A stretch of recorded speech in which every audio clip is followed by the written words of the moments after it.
Hey guys, I got half an hour to make this video, so I'm gonna do it kind of fast. So here we go. This is a ET experience I had, spiritual experience, but ET nonetheless. And it goes. This happened around the late '90s, 2000, somewhere in there. It was right after I got punched out by the demon in the breach. It punched me and made my eyeball all bloody. So, on South Pacific in Windsor, that's when this happened. So, I'm going to bed. I'm doing my thing, whatever. And I go to bed.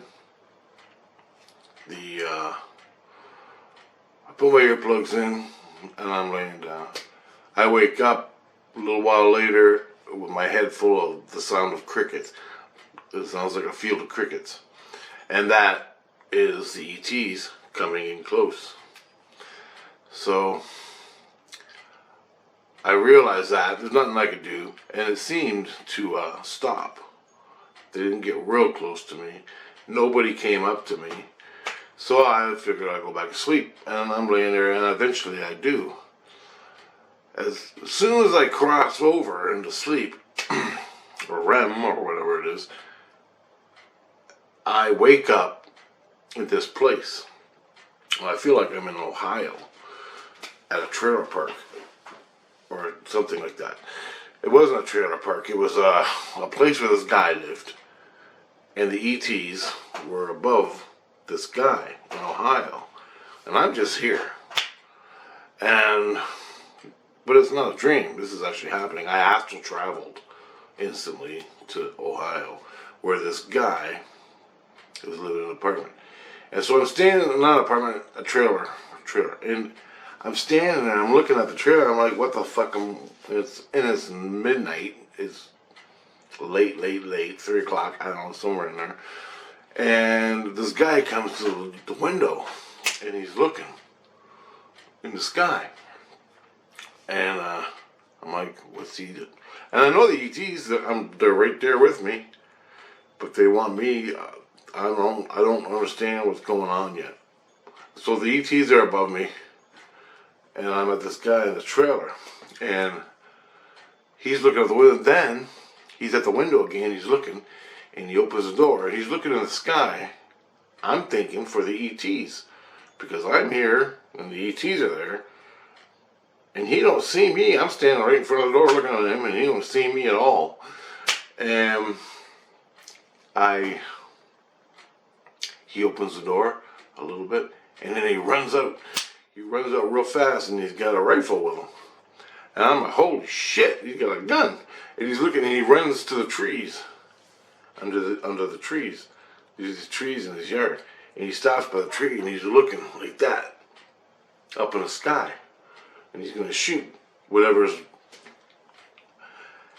the UFO, I guess. But he don't even see the UFO. You just feel it.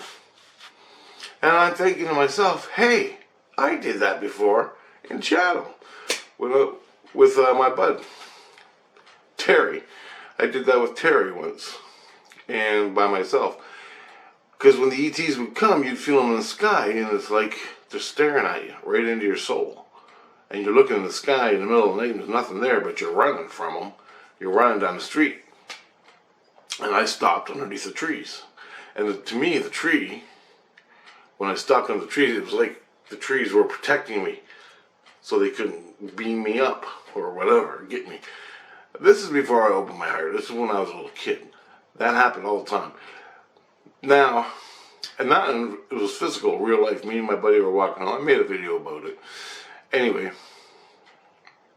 here I am in Ohio. I think it's Ohio or Pennsylvania. I can't remember. It's on the other side of Lake Erie. This guy, and I'm like, that happened to me, man.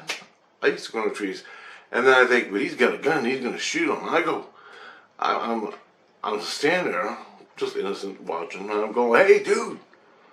And I don't think you should shoot it. I don't think you need that gun, man. They ain't gonna hurt you. I don't think you need that gun. And he don't even hear me. He don't point the gun at me. He don't do nothing. And I'm like, what the fuck is going on? And then he makes a dash into the woods. He runs into the woods, or tree lot or something. It's a bunch of trees. It looks like a forest. And it's nighttime, so I can't really see. He runs in there, so I follow him. And I'm like, dude, you don't need a gun. You don't need a gun. You don't need a gun. And he's running around, he's freaking out, and he's pointing this thing through the branches of the trees looking for the UFO. But it's invisible. The UFO is invisible. But you can feel him, and I thought, shit, I'm that guy, but I never had a gun. I live in Canada, so you don't get guns in Canada. You just get taken over by a Trudeau. Anyway. And it's bullshit. You run around. He's running around looking for this UFO. And basically, that's all I did. I followed him around for like 10, 15 minutes trying to tell this guy to calm down. Just calm down, man. They ain't gonna kill you. It's just scary because I'm telling this guy it's just scary, that's all. It's nothing to freak out about. You know. Next thing I know, I'm back in bed. And I wake up in bed, and I know I was just in Ohio or whatever. And that's basically all that happened. The ET experience. So what I think that the ETs were doing was, they were using me to help defuse the situation. But I couldn't make contact with the guy at all. I was just telling him. I was just standing beside him and he's looking around. He didn't even fucking see me. He was totally concentrating on the UFO. And yeah, that's about all that happened. It was really short experience, but it taught me that since I had opened my heart, I'm now a participant. And they were my ETs. They weren't grays or anything. They were the beige, wrinkly ones. And now I'm working with them. That's what I'm thinking. They're using me to defuse the situation because this guy's got a gun. And all they wanted to do was what they're doing to me. Is contact your inner light. This guy's poor, living in the woods in a trailer by himself. He's old. He was older. He must have been 60 years old. And anyway, after it was all said and done, I got on the internet and looked up where I went. I could feel exactly where it went. And I was Ohio, Pennsylvania, just off the shore of Lake Erie, somewhere in there, in a trailer in the middle of nowhere. I got no more information than that, but that's where it was. Well, I've never been there. Well, I had afterwards, but it was interesting because now I got to see that I was sort of working with the ETs after I finally accepted it and opened my heart, and I was better with it.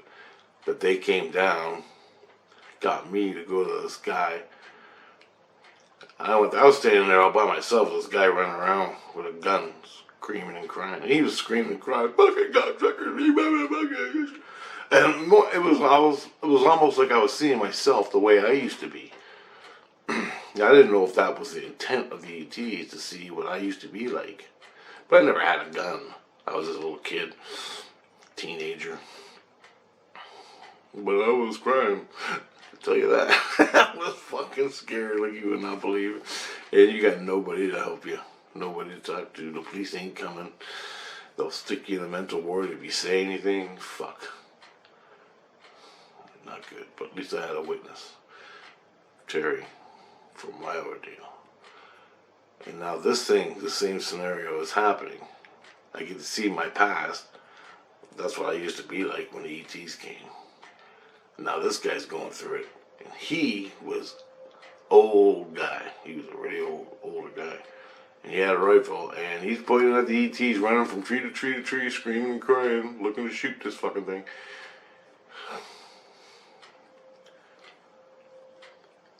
And that was it. And I know exactly what he felt like. And it happened. It was real. It was a real event. That guy was in the woods with the gun. I'm standing there in an Astral, trying to calm him down. That's what I think I was meant there to do, just to calm him down. Just talk to him, talk to his soul, but he wasn't listening. Because he was physical, I was spiritual. I was in the astral state, and he was physical. Trying to shoot this thing. And I'm standing beside him, I'm like, dude, just put down the gun and go back to bed. And I go, you gotta open your heart, man. You gotta open your heart. They want to talk to your heart. You gotta open up. And I'm telling them all this, but nothing got through. And it was a while ago, so I don't remember all the details, but basically that's what I got out of it. I had another one about a month later in my own neighborhood, and this one was weird. And this one happened 3 times with the same family. But I didn't really catch it until the 3rd time. And it wasn't a dream. It was an event that happened with the ETs. And I'll make that video next. I'm just gonna put that out there. And you don't see the craft, but you can feel it. Oh man, you don't feel the craft, you feel the ETs in it, in your heart. And they're staring at you from the sky. And you freak out. And when they do that in the middle of the night at 3 o'clock in the morning, which they do to me all my youth, you just run. Or you cry. They'll come up. Eventually they'll come up. If you're laying in bed, they'll come up to your face and they'll push you. Push, push, push. They'll pierce you. Your chakra points. And your heart. And in your mind. In your throat. And then they break you. And when they break you, you're crying and shitting yourself. When they break you, you pass out. Then you wake up and they're leaving. And your soul is going in and out of your body to the ship. And back in your body, to the ship, back in, to the ET that broke you, back to your body. And that was my youth. High school, public school. That's what I had in public school. And no one to talk to about it. Because you're all a bunch of fucks. You just believe your president is God and TV. But the reality is a lot more better than that. And you're going to all have to deal with it one day. Good luck with that. So watch my videos and learn something. I'm not lying, man. That's exactly what happened. It's spiritual. The ETs can come down, land, walk in your house, eat your food, kick you in the ass, have a chat with you, whatever they're going to do. But they don't. At least my rays don't, because biologically, they die. Just breathing in the oxygen. They die. So they don't come to the physical. They do in their ships though. You can film them. Solid. Reacting with reality.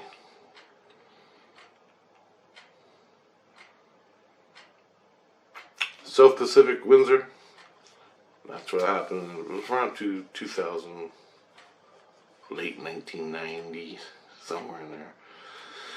A couple months later, I had the same thing again, but it was with a family in the neighborhood. And that's the next video. Later.